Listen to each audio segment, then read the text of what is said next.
Welcome to this teaching video from Freedom Amarillo. This is part 3 of our study of the 7 days of creation. If you've not viewed the other parts, I'd encourage you to go back and listen to them. Although these stand alone in their teaching, it'll help you to have the video, the study of 1 and 2, part 1 and 2 before this part 3. We're trying to look at Genesis 1:1. And we did a complete video on just that first verse. And I'd encourage you to see it if you've not seen it. Now we're talking about the 7 days of creation. And in this part 3, we're going to explore about the 7th day. So let me just review with you very quickly where we've been. We started with Genesis 1:1, I have on the screen here, where it says, "In the beginning, God created the heavens and the earth." And we've dealt a little bit with what it means to create, and the beginning, which indicates that that's the beginning for us, not for God. God was before and will be after and is infinite, and a God that doesn't change. And we're looking at some principles of what He teaches us. Not only is He a God that doesn't change, but He teaches us that He declares the end from the beginning. This comes from Isaiah 46. You'll see it here on the screen. It's in red letters because God is speaking that to us. And He says, "I, God," that's the Yud He Vav He, the God, the supreme being.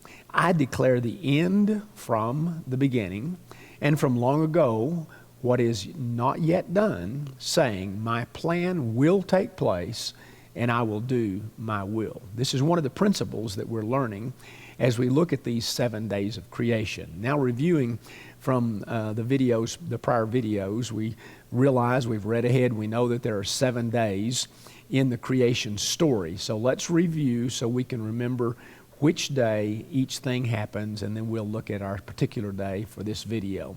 Day 1, we find that God created light, and He separated it. He doesn't like mixtures, so He separated it into day and night. Day 2, He separated the expanse and made the sky, the water above and the water below. On day 3, He made the dry land. He gave vegetation, seed-bearing plants, and called it the earth, the dry land. Day 4, the sun, moon, and stars were created, and it says that they were signs for festivals, for days and years. And we've looked at that, about the appointed times, the Moedim that God has given us that are signs, the festivals for our service to Him. Day 5, we find that God created the living creatures, the sea creatures, the air creatures, told them to be fruitful and multiply. We move to day 6, and we see that God created the living creatures, the livestock, the wildlife, the creatures that crawl, and man. So we say man, the day of man is day 6. Now we come to our day that we're looking at for this study, the 7th day. It says that God rested. It says that He blessed the 7th day and declared it holy. Now we're going to look at some scriptures that deal with this creation story. But in the next video, we're going to come back and deal in a little bit more depth with He blessed the 7th day, and what it really means that God blessed it and that He declared it holy. So I want you to come back next week and see the following video that will dig into this a little bit deeper.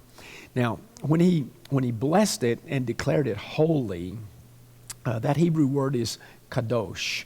And it means set aside, and it means different. And we'll dig into that some deeper.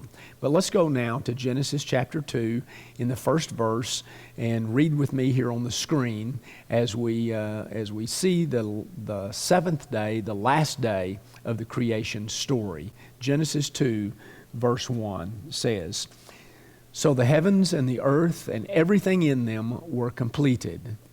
That word completed is from the Strong's number 3615, and it means, the Hebrew word is kalah, And it means that it's the end, or it's the finish, or it's accomplished, or it's done. So God completed, He accomplished, He finished. We have several different translations of that word as we'll look at different versions in a few minutes. The second verse says, by the seventh day, God completed His work that He had done, and He rested on the seventh day from all His work that He had done. Now let's put those verses together and highlight some things that we want to talk about. The first verse says, so the heavens and the earth and everything in them were completed, that kala. It means finished, done. Verse 2 says, by the seventh day, God completed, same word, meaning it's done, it's over, His work. Now we've highlighted those, that's our markings, but that's what we want to talk about. It's a completed task that God did on the seventh day. And He rested on the seventh day from all the work that He had done. Verse 3, we continue and realize that in this verse it says, and He rested. Then we move to verse 3 and it says, God blessed the seventh day. Now we've heard that before. Here it is. He's telling us again. He's blessed the seventh day and He declared it holy, kodesh, set apart, singled out. It's the special day of these 7 days of creation.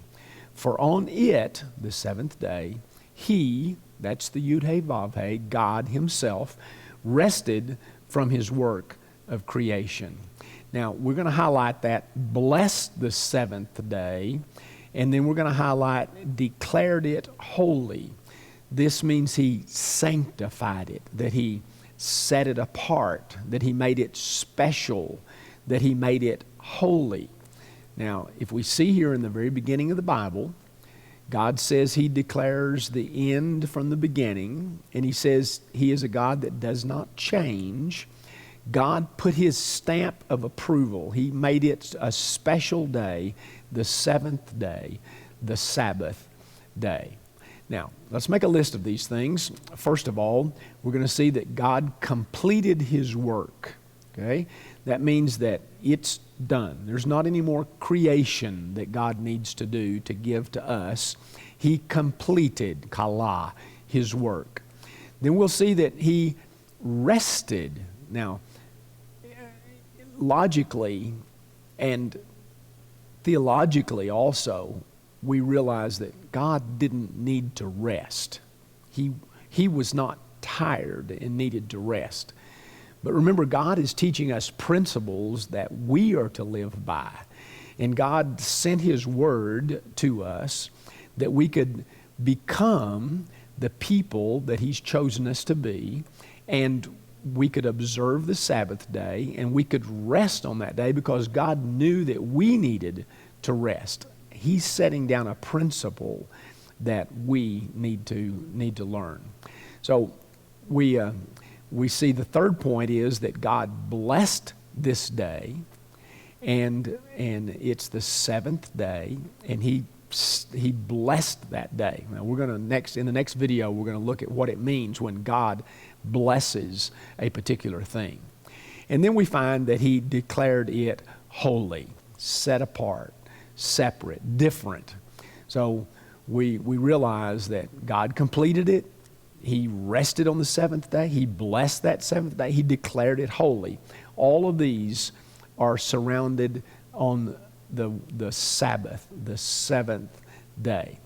Now I'd like for us to take a few minutes and just look at some supporting scriptures that corroborate what we're talking about the Sabbath day and the importance that God has given on it, and the many, many scriptures. Now, we don't have time to put all the scriptures about the Sabbath on the screen, but I'm going to show you a number of different scriptures today in this video, and then we'll come back and put together an idea of how important that the importance that God places on these on this Sabbath day. So let's go first of all to a very familiar place in Exodus, the 10 Commandments. We're all familiar with them. Here's a depiction on the screen here that we're going to look at the left-hand of those. Now, if it were in Hebrew, it'd be the right-hand side, but the beginning of the Ten Commandments, they say, and you're familiar with, I am the Lord thy God, thou shalt not have other gods before me, thou shalt not make unto thee any graven image, thou shalt not take the name of the Lord and thy God in vain, and remember the Sabbath day to keep it holy. Now, we're just going to look at those. That's King James, and we've learned those, and maybe even in your home or in your place of worship, you see them posted. There's a big controversy in our nation about that. But these are God's commandments that He's given to us. Many would say these are the big 10, and if you can do these, God is going to be blessed, and you are going to be blessed. And I would even take it further than that. If we can just do number 1, our lives will change, and God will use us in a mighty, mighty way. Now, let me put these in my words, try to explain to you what I think that God is saying to us. First of all, I'll put them on the screen here. I am God. Now, that's a capital G, and if you've studied with us, you know that's the proper name of God. That's the Yud He Vav He in this instance. He is the supreme being. He is the God. Now, we realize that God is a title. That's not His name. So He's saying, I, Yud He Vav He, Yehovah, Yahweh, am God. I am the supreme being. Along with that, He says, have no other gods before me. Now, that's the small g, these other gods. But we need to be careful that we don't let other things become more important than the supreme being, than God Himself. So then He says, I want you to worship me. Now that seems like maybe that's selfish of God, but it's God's character. He has a desire that we worship Him. Now, involved in that, He says, do not make an idol in the form of anything. Now, God is real narrow-minded on this. He does not want us to have things that come before Him. Now, I know that it's really easy to think about an idol being a wooden object or a ceramic object, stone object or something, but we can make many things in our lives idols that come before God. God says, I want you to worship me, not things, but I want you to worship me.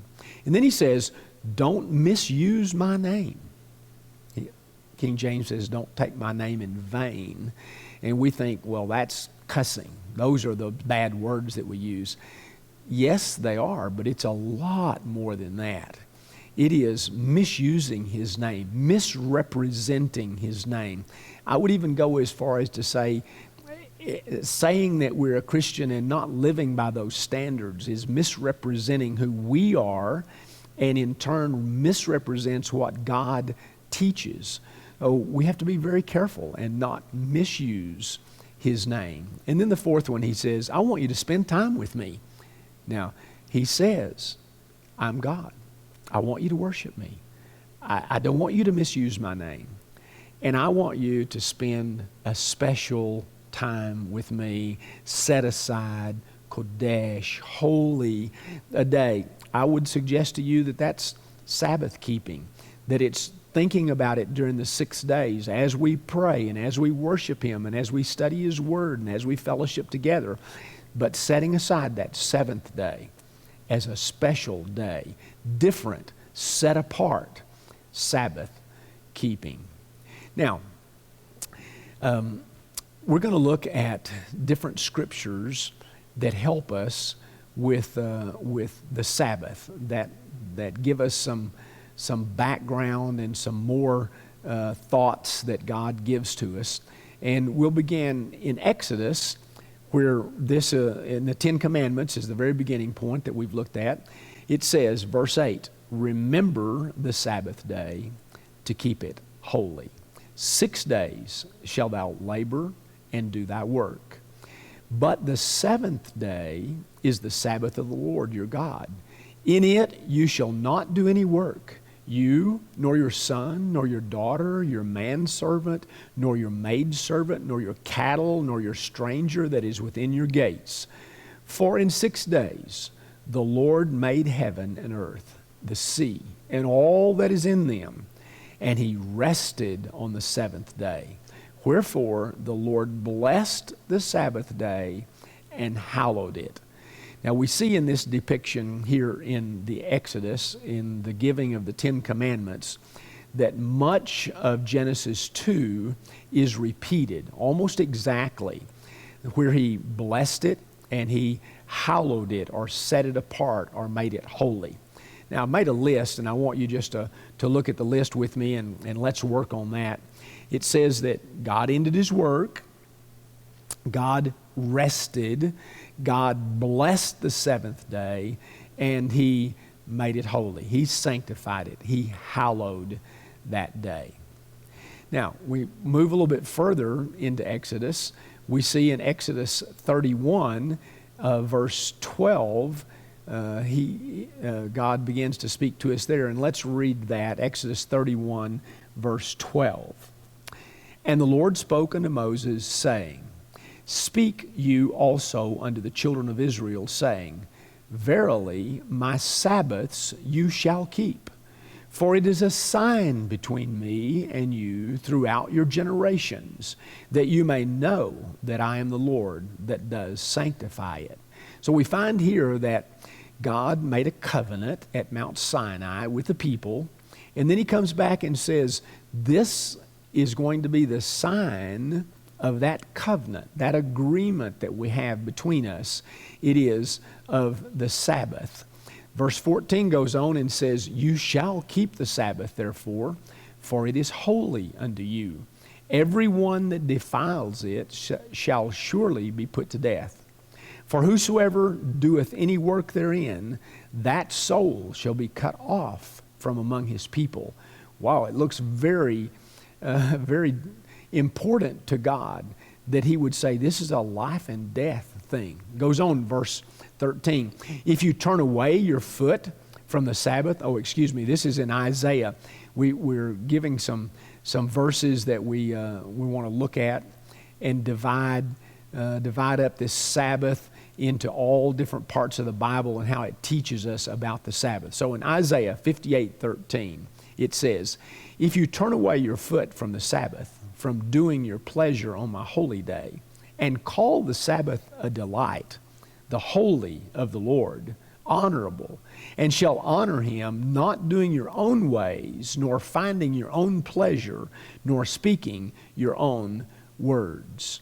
Goes on and says, Then you shall delight yourself in the Lord, and I will cause you to ride upon the high places of the earth, and feed you with the heritage of Jacob your father, for the mouth of the Lord has spoken it.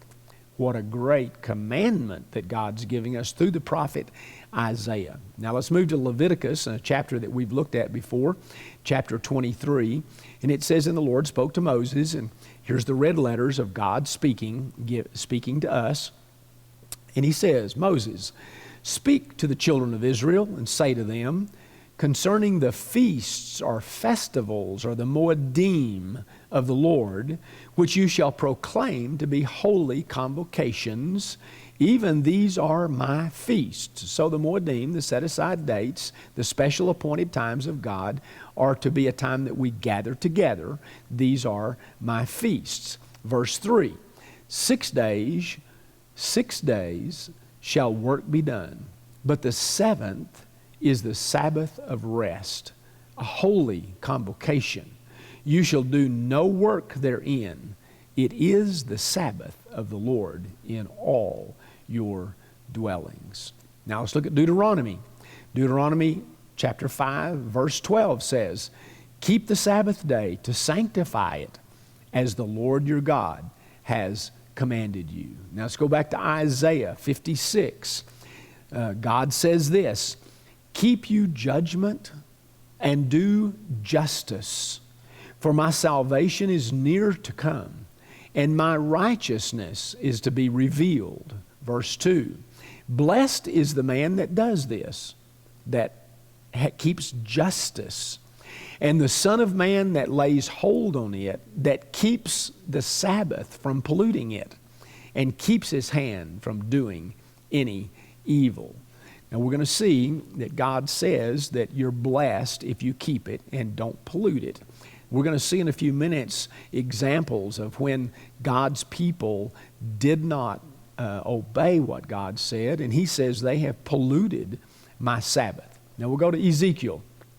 Ezekiel chapter 20 says in verse 21, "Notwithstanding the children rebelled against me, they walked not in my statutes, neither kept my judgments to do them, which if a man do, he shall even live in them.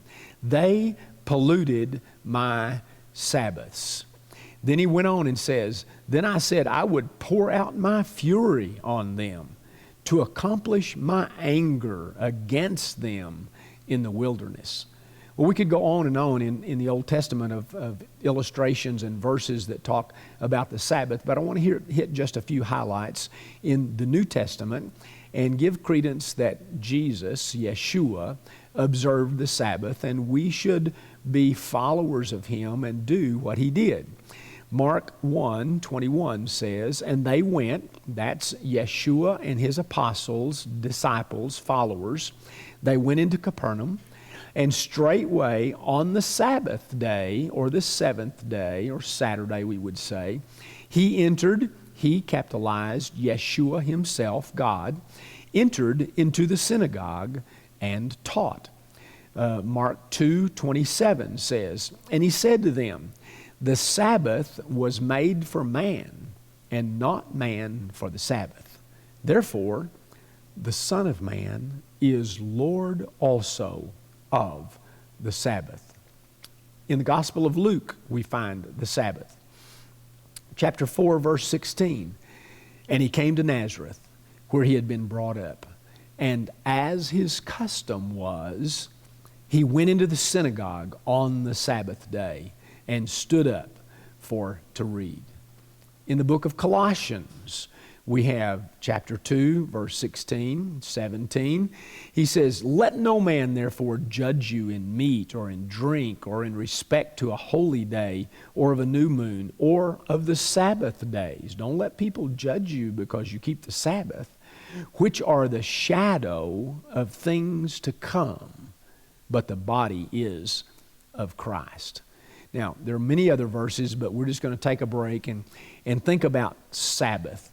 What does Sabbath really say to us? Now, the Scriptures have told us that if we remember the Sabbath day, now that's the thing that we're supposed to do, is remember. The Ten Commandments started with remember. We'll have to dig a little bit deeper into that to gain a deeper understanding of what remember, not just recall, but that we follow through with what the Sabbath day is all about. Now it says, the second point that we're checking off is that we are to keep it holy. Now holy means set apart, different. So that seventh day, that Sabbath, Shabbat, is a day that is different than the other days. Now what are we to do? Well, we're to not work. Don't work. We'll have to go into some debates about that and talk a little bit more about what it means, the word work, and how God talks to us about don't do your normal work on that day. Set this day aside and it be a special day of rest for you. And then it said, we just read, don't do your pleasure on his holy day. So I believe these 4 points help us understand what the Sabbath is about and how we should be planning all week long from the first day of the week, Sunday, right through the 6th day of the week, the day of man, preparing ourselves for God's day that he has set aside. He has blessed it. He has made it holy. And we are to be followers of what he teaches. Now, I would suggest to you that if we're going to love God with all of our heart, soul, and mind, that's Deuteronomy 6, verses 4 and 5, the Shema, that we recite here at Freedom every week, if we're really going to love God with everything that we are, our heart, soul, and mind, then we need to take note of His creation, what God did, and recognize that in the very first chapter, the second chapter tied with that, we find that God sets aside a holy day. And then He teaches us that we are to make it a delight. It is to be a pleasure. It is to be a joy. Now, I know that some of you that are watching are hearing some things maybe for the first time and very controversial, and you've understood and been taught that the day was changed and that the death and resurrection of the Messiah and Him going to heaven and all of that changed what God put down in the beginning of creation. I'd encourage you to continue your study. Stay with us in some more video teachings. Look at some other teachings about this, because God said that He doesn't change, that He is the same from the beginning to the end. Yeshua said, I am the Aleph and the top. I'm the Alpha and the Omega. I am the beginning and the end. So changing in the middle seems unusual. Changing God's character just doesn't work. So let me encourage you to continue your study and to consider about the Sabbath day. I want to thank you for joining us today in this video teaching from Freedom Amarillo, and encourage you to watch next week as we explore a little bit deeper and give some more understanding to this Sabbath day that God blessed and set it aside and hallowed it. God bless you. Shalom.